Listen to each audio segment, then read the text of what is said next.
Hey guys, welcome back to the MCU HQ and welcome to my spoiler breakdown of episode 4 of WandaVision. I will be talking full spoilers from the beginning of the episode to the end of the episode. So for some reason you have not seen the episode yet, go check out my non-spoiler video, watch the episode, come back here. Now without further ado, let's get into it. A lot to talk about with this one.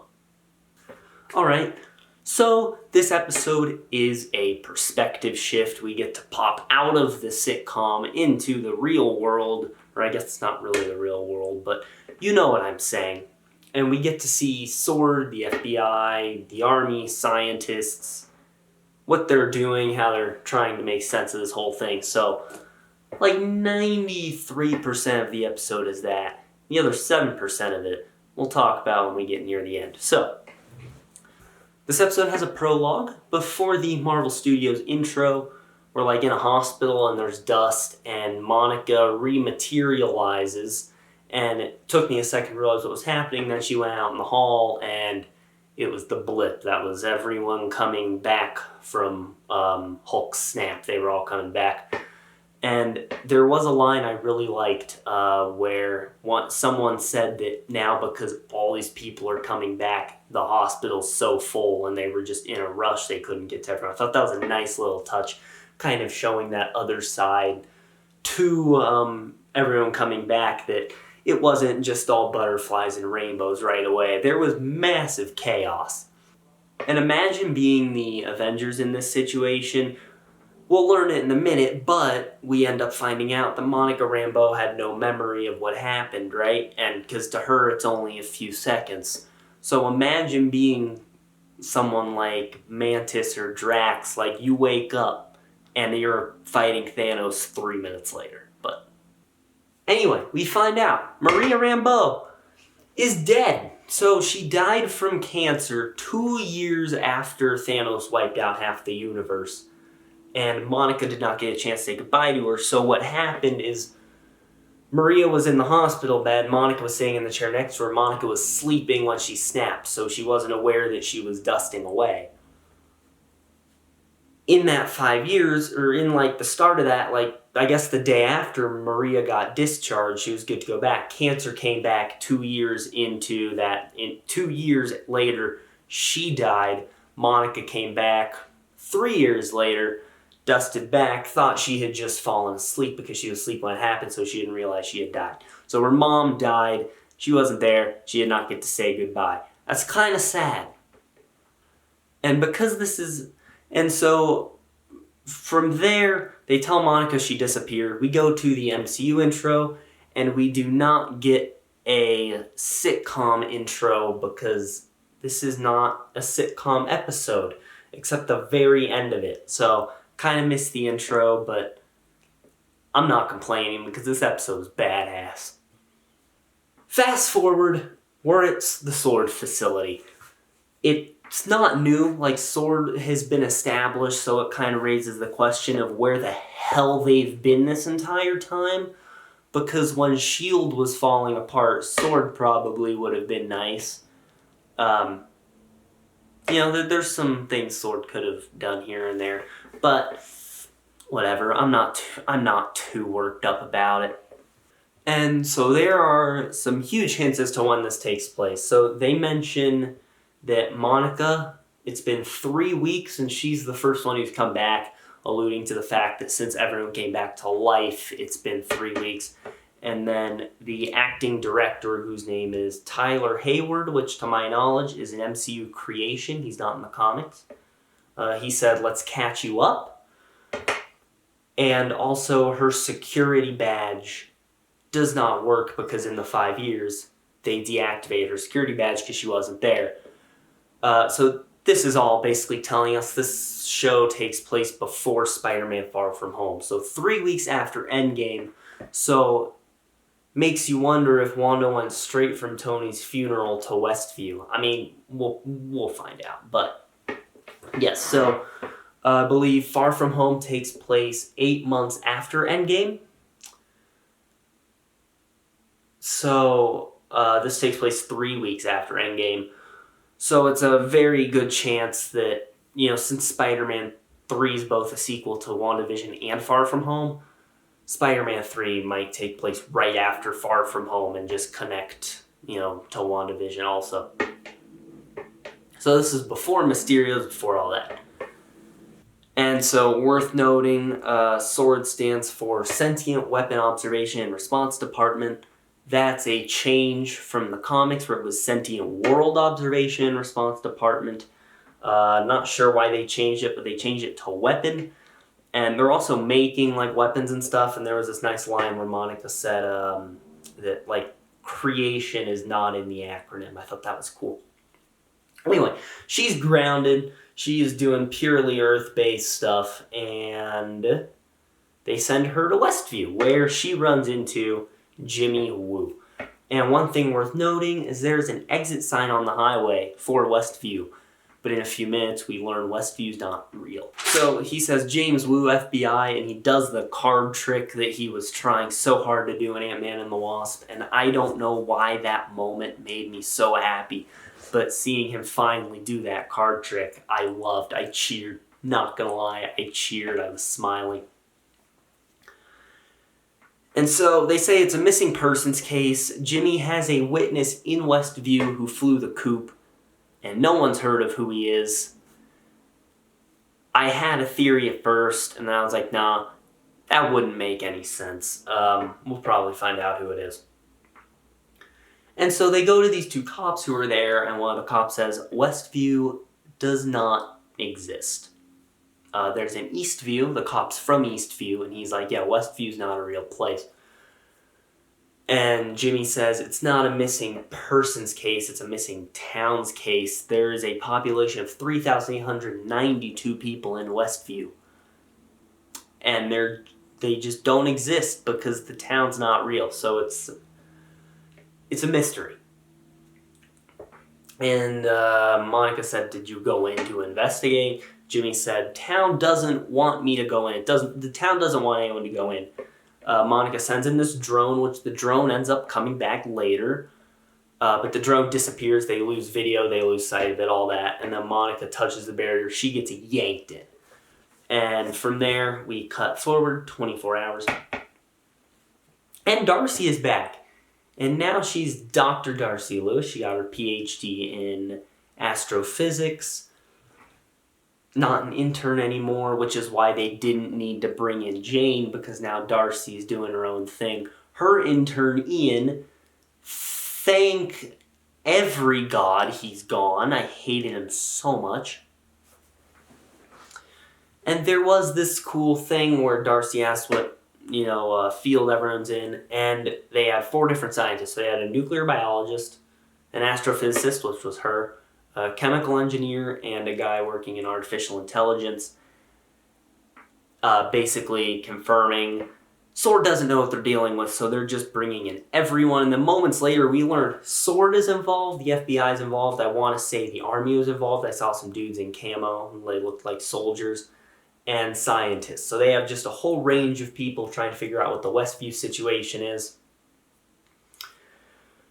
And Darcy takes her only a few seconds to realize that coming from that energy field, coming within Westview, is a massive, colossal actually is where she used, a colossal amount of CMBR, which stands for Cosmic Microwave Background Radiation.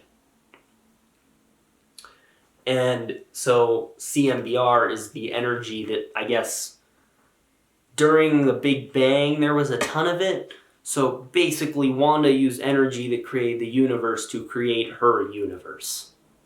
And Darcy said, safe for now. And I want to emphasize the for now because something could happen. There could be an explosion. I mean, she could rip open the multiverse. If this is energy that was around when the universe blew up, maybe she used it to rip a hole in the multiverse. I mean, in the trailer, it's looked like that barrier has expanded a bit. I mean, that stuff could be exploding out of there, and that's how we get all 3 Spider-Men in one movie. It's how we could get Multiverse of Madness. It's coming back, for sure. So they send in the hazmat guy. He starts this crawl. They drop him in a tunnel and he's connected to a rope and he crawls into Westview, and we'll check back in with him later to see how his journey's going. And then, so then they start investigating. Jimmy says, okay, we have 2 people inside. He puts up on the board Wanda and Vision, because Darcy, she said, get me an old TV, because she picked up a TV broadcast in there. So she has a TV, and she's watching it, and Jimmy was like, is that? And then she said, it looks like her. And then she sees Vision. She's like, I know a lot of stuff has happened on this planet in the last 5 years, but he's dead. Like, not blipped, dead. And that ends up, the fact that Vision is dead ends up playing a huge role in, like, the jump scare that happens later in the episode when the MCU just puts a little drop of horror in. And so he puts them up on the board. He's like, all right, we need to ID the people inside. We need to learn all this. So they have the feeds from the TVs. Jimmy's writing questions on the board, and he's literally the audience. He's asking questions the audience has. Why is everything hexagons? Like, why is Westview the shape of a hexagon? Is Vision alive? Which he's not. They even have questions of who's doing this, and they have scrolls at the top of the list. But yes, so Jimmy Jimmy Woo really does feel like the audience with how he's writing all these questions down. And then we get theory time, because they're IDing everyone who's in. They figure out who the Hearts are, who Herb is, all of them on the board. They have IDs. The only 2 people who aren't there, we don't see Dottie.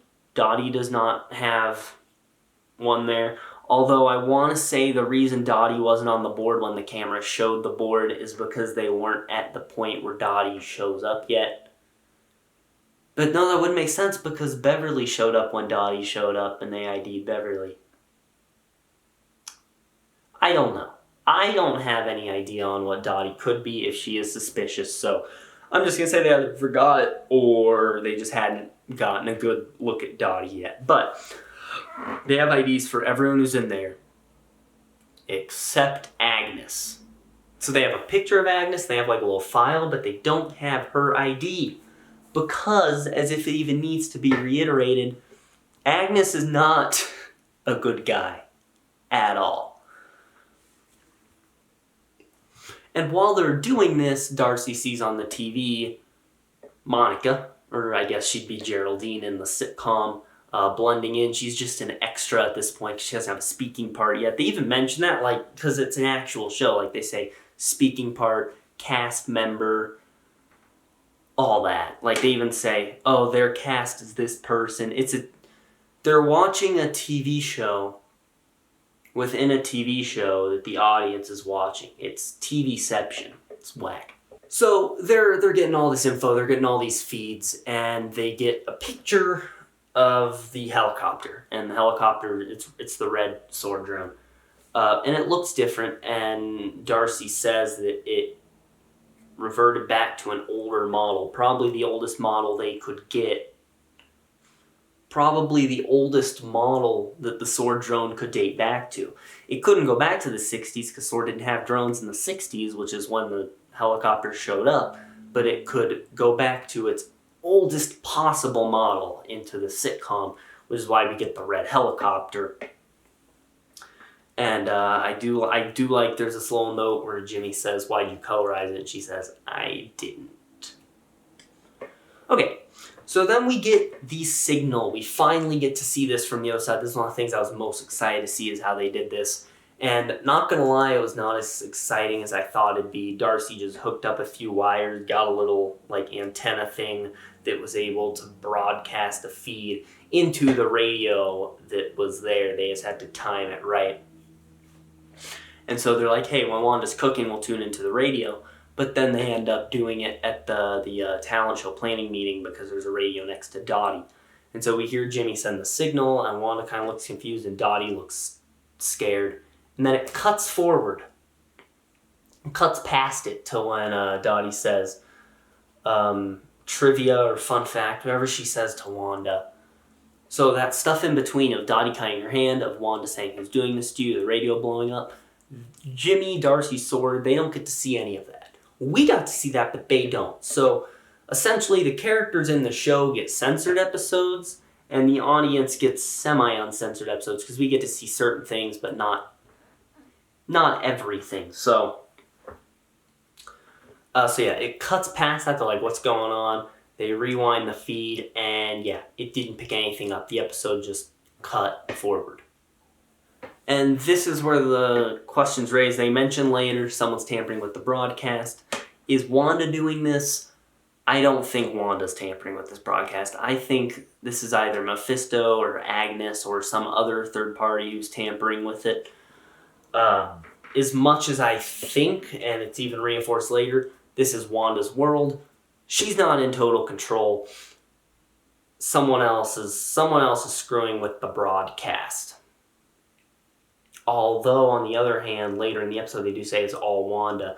So she could just be deleting anything that she doesn't like, and she doesn't like interference, which is why she rewinds the guy, which is why that blows up, which is why Monica gets yeeted out of there like Captain Marvel when Thanos punched her. I don't know, but someone is tampering with the broadcast, which Darcy hasn't said that yet, but it comes back later. Figured I'd at least mention it now. Back to Hazmat Guy. So he's in, and when he passes through the barrier into Westview, it changes into a beekeeper outfit, and he spawns bees around him, and the rope turns into a jump rope. Again, this was something I found a bit anticlimactic. I was hoping there would be something really cool about why he had so many bees swarming him when he came out of the sewer, but no, he just changed skins to fit in with Westview, and which is funny because as a beekeeper he didn't fit in. I would have just preferred they do something involving bees when he came in, but no, that's not how it went. And so they reel it back. It's jump rope now. Everything changed to fit with Westview when he got in. And because we see this from his perspective, it's cool. So like when we see Monica and the drone go in, they disappear entirely because we were seeing that from the outside. But we follow the hazmat guy in, so we actually get to see him cross through and him come out the other side. And before we go any further, there are, you remember in episode 2, there were several thuds outside the windows. And that is because Sword was sending in the drones, and every time a drone went in, thud. So that's what it was. So this is where things get interesting. So, like, Darcy gets invested, and her and Jimmy are talking about it. He's like, I can't believe Wanda and Vision are having a baby. Darcy holds that bag of chips, said you want one. And he thinks she's talking about a baby. And so we get a couple sweet moments, and then we see Monica and Wanda interacting, and Darcy and Jimmy are both watching when Monica says Ultron, and Jimmy says, is that the first reference to our reality? Yes, it is. So I want to say this is Monica's memory coming back, because she did say in episode 3 she didn't remember who she was. She wasn't sure what the sword necklace was. So this was Wanda said something that triggered Geraldine's memory, and she's like, and then this is where things get whack, and this is where Darcy and Jimmy realize someone is tampering with the broadcast, because after Wanda says, who are you? It cuts to credits with WandaVision and then Billy and Tommy on the sofa watching TV, and the credits roll. They rewind it. Yeah, there's nothing. Everything in between is deleted. None of that was sitcom. And so they're like, where's Monica? They say security breach. They all run outside, and we all know from the end of episode 3, that's Wanda flying out of Westview. So then they pop back in, and the episode got so chilling here. This is edge of the seat, goosebumps are back. And so we jump back to the sitcom, see what's going on. And Wanda said very aggressively, who are you? And Monica said, Wanda, I'm just your neighbor. And then Wanda said, and this is the important line, that how could you know about Ultron?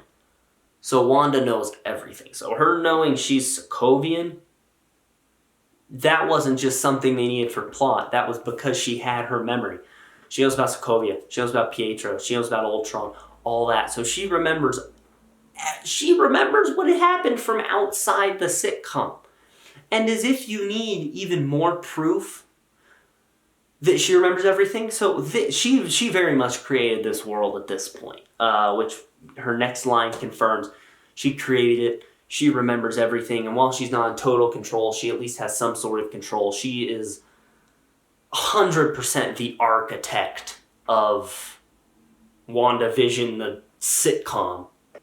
And so she lifts up her hands and we see red magic. And that's something we don't see in the sitcoms. And that's because this part is not a sitcom. So the aspect ratio is one of the easiest ways for you to keep track of if we're in a recorded sitcom or not. And the screen it's wide. It's not 4:3. It's a wide screen. This is not part of the actual sitcom episode. This is just a normal day in Westview. This is Wanda. So we actually get to see the magic instead of no magic at all. Instead of there not being any magic but things still moving, we actually get the red magic. Okay, so then we get a chilling line. I had goosebumps this entire time, and I'm going to quote it. I wrote it down. Wanda says, "You're not my neighbor, and you're definitely not my friend. You are a stranger and an outsider. And right now, you're trespassing here. And I want you to leave." And then she shoots her magic out, and Monica flies through all the walls and all the fences without getting hurt at all, like she can't take damage, flies out of the barrier of Westview. At which point Wanda repairs the damage. And then we'll talk about the Vision situation in a minute, but I want to talk a bit about what's going on here with Wanda. So before the show had started, when they announced it and they said Multiverse of Madness is a sequel to it, and the Multiverse of Madness logo was like red and orange, and that WandaVision's going to be an alternate reality, and it had some House of M inspiration and like these different comic inspirations, I figured it would feature in some capacity Wanda going insane. And then when the show started, the first couple episodes, I was like, okay, maybe not. Maybe this is not her doing. Maybe this is someone else who's trying to break her mind. And then the end of the third episode, when she's like, "Oh, Geraldine's fine. She just had to run home, honey." And she said it like super calm and super sus. That was one of those things of, okay, Wanda might be the bad guy. But after this, after saying, "You're an outsider and right now you're trespassing, I want you to leave," Wanda's the architect of this. Wanda is definitely going crazy with how she lashed out, and with how she's like, "Oh, I'll just repair the damage. It's like nothing happened at all. It's all fine." The way she's going to tell Vision, "Oh, she's fine, honey." Wanda has lost her mind. And I am convinced, if not the main villain, she's at least a villain in some capacity in Multiverse of Madness. I so believe we're going down the route of villainous Scarlet Witch. So, let's talk about Vision. So, Vision comes back inside, and then we get the thing about, oh, where's Geraldine? We get all that. And then Wanda turns around, and this is Vision's corpse. And it's such a jump scare. The first time you see it, it gets you. Every time after that, you know it's coming. It won't get you. But he comes back inside. He's got like the very faded purple-gray body, lifeless eyes, the massive hole in his head from when Thanos ripped the Mind Stone out. And he's like, "Oh, what's wrong, Wanda?" And then she kind of looks down and looks back up, and then it's, normal Vision with the Mind Stone and all that. So what does this mean? Well, at first, I thought this could have meant that Wanda was just, she has had flashbacks to those times, and she looked up at Vision. All she could remember suddenly was his dead body. But I don't think that's true at all. I think we have a pretty messed up situation here. So I think, and we're getting to know in the show, we've seen in some of the promos, there's going to be some flashbacks, we're going to see some things. I think Wanda took Vision's body, reanimated it, and put a spell on it so it's normal Vision. So that's not the Mind Stone. The Mind Stone's not back. Vision's not back somehow. If Wanda brings Vision out of Westview, he can't be back because he has no life force. That's his dead body. And once he's gone, when Wanda's spell can no longer reanimate him, Vision's gonna be gone. I mean, this is for sure his dead body. And so Wanda is just living happily with this dead body, playing with this dead body. This dead body is going to work. This dead body is going to hang with his friends, going to talent shows. She's sleeping with a dead body. And that dead body is now going to help raise a couple twins. It's really screwed up. And it just adds on to it like it's the cherry on top of the Wanda going crazy thing, that she's going to reanimate and put a spell on a dead body so he looks alive and then just live happily with a zombie in her house. And then, man, we get something cool. Like, so these couple minutes, these last few minutes of the episode, all they're doing is just showing how insane Wanda is now. And so Vision says, are you sure you want to stay here, Wanda? We can go wherever we want. And Wanda says, super calmly, super, like, eerily calm, like, no, we can't. This is our home now. And he said, are you sure? And I didn't write down her full line, but I remember it being something along the lines of, don't worry, I have everything under control. And she said it just like that. It cuts right outside to Westview. Monica's laying there, like, shining light in her eyes. They're examining her, making sure everything's fine. They're trying to talk to her, and we just hear her say, it's Wanda. It's all Wanda. Meaning, Westview, all of that. Wanda's controlling. She's not trapped in it like Wu and Darcy thought. She created it, and Monica witnessed firsthand that this is Wanda's reality and a Wanda-controlled reality, at least primarily. So then it goes back to 4:3, which is what the sitcom aspect ratio was, for the final shot where they grab Billy and Tommy. And it's weird, because Vision kind of looks over at Wanda like he knows she's crazy, which makes you wonder, did Wanda at least give him some sort of independent thought when she did this?